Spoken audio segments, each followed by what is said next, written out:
ఏ కుటుంబంలో ఎవరు పరిచయం చేస్తున్నారు చెప్పండి?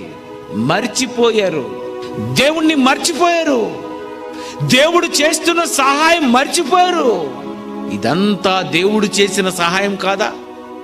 గాలి దేవుని సహాయం, నీరు దేవుని సహాయము, సూర్యుడు దేవుని సహాయము, చీకటి దేవుని సహాయము, నువ్వు అనుభవిస్తున్నావని దేవుని సహాయము. ఇంకో మాటలు చెప్పాలంటే ఇదంతా దేవుని ప్రసాదం.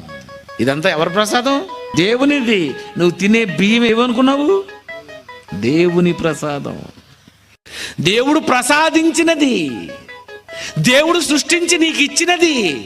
ఇన్ని నీకిచ్చి ఇన్నిటితో దేవుడు నిన్ను ఆనంద పెడుతూ నీకు చేతులిచ్చినటువంటి ఆ దేవుడు, ఆ మానవ హస్తము వెనుక దేవుని హస్తము ఉందని గుర్తు చేయమని దేవుడు చెప్పాడు.